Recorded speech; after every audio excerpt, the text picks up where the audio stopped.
New Epstein files released by the Democrats showed that Trump personally spent time with the victims of Jeffrey Epstein's sexual crimes. But that's not all. The House Oversight Committee released a number of additional photographs showing many influential figures from the circle of the late trafficker Epstein, including United States President Donald Trump, former President Bill Clinton, Steve Bannon, Bill Gates, Richard Branson, and others. Photos and videos from Epstein's island have also surfaced, and in them you can see several bedrooms, bathrooms, and apparently a dentist's chair in one of the rooms. Well, and also some mysterious masks. But the most shocking thing from the revealed files is a photograph of Donald Trump with young women who were eventually subjected to sexual abuse on the island, as well as unusual condoms featuring Donald Trump's image. It would seem that Trump can't get away from such files, but he remains conspicuously silent.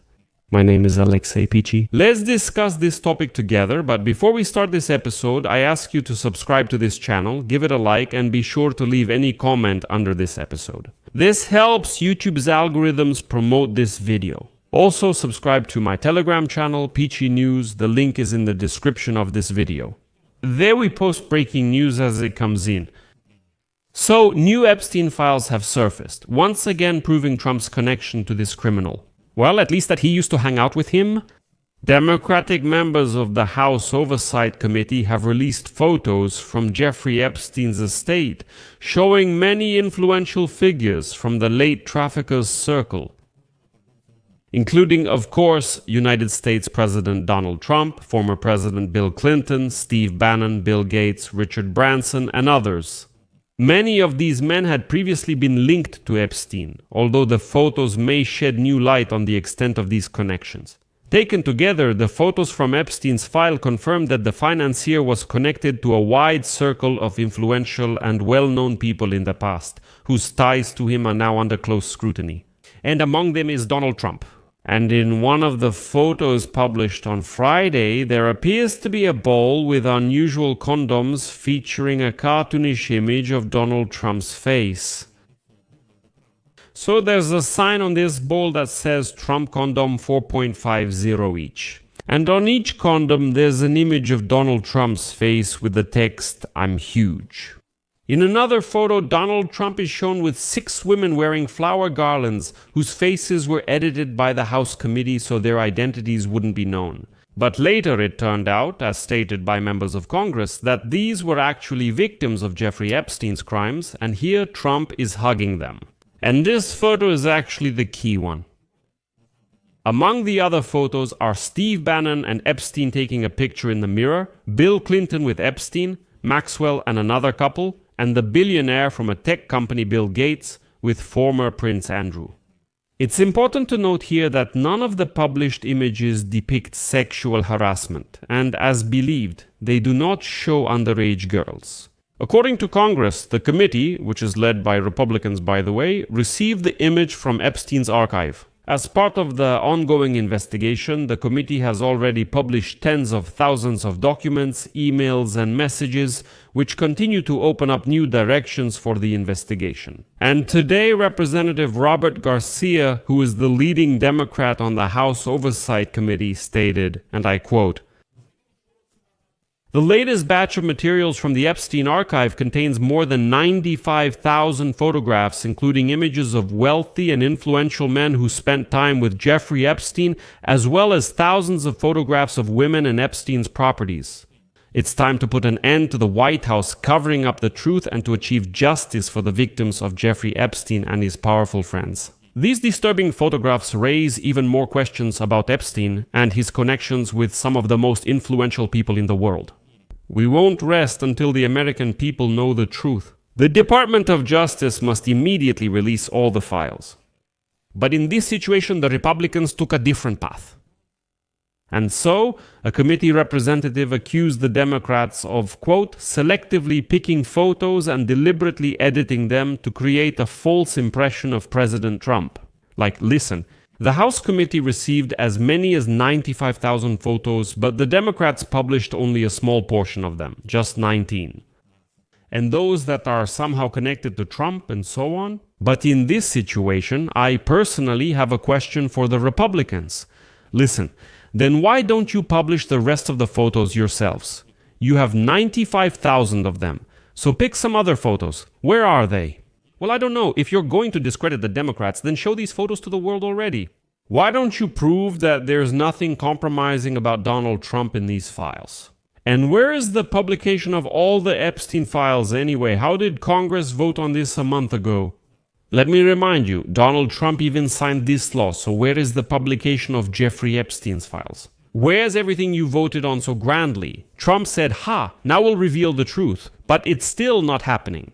Nevertheless, Trump's connections with Epstein are well known. Both moved in the same social circles in Manhattan and Palm Beach. However, I want to emphasize that Trump has not been accused of any criminal offenses. He himself, as well as his team, previously called Epstein a scoundrel whom Trump kicked out of his club.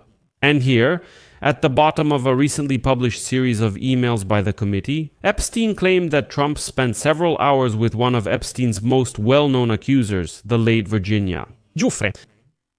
Epstein also wrote in an email that Trump knew about the girls. This is an obvious reference to Trump's claim that he kicked Epstein out of his club, Mar-a-Lago, for recruiting young women who worked there. After these letters were published, Trump and the White House called this issue a hoax. Well, and White House Press Secretary Karoline Leavitt stated that the emails prove absolutely nothing except the fact that President Trump did not actually do anything illegal. An analysis of 1,000 pages of Epstein's emails shows that over many years, Epstein repeatedly mentioned Donald Trump. Sometimes to analyze his behavior, sometimes just for gossip, and sometimes simply to present himself as someone with a rare understanding of the personality of the man who became President of the United States. In addition, there is already a video from Epstein's island circulating online, and I suggest we watch it without any commentary.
Well, here's what's interesting to respond to in this whole story. Other people connected to Epstein have faced professional or other consequences for these relationships, even though they were not accused of any criminal offenses either. Summers took a leave of absence from teaching at Harvard and resigned from his position as a member of the board of directors at Open, Artificial Intelligence. He stated that he is deeply ashamed of his connections with Epstein. Andrew Windsor renounced the use of his royal titles after the scandal involving Epstein and Donald Trump. Like water off a duck's back, I'll leave it at that. Share your thoughts in the comments and subscribe to this YouTube channel. If you found this episode interesting and got some useful information from it, you can support this YouTube channel's work with your donation or a paid subscription using the links and details provided. In the description of this video, it clearly says to support the Alexei Pecci channel. Use any format you prefer. I will be grateful for any support from you. That's all for now. Take care of yourselves. Everyone, goodbye subtitles.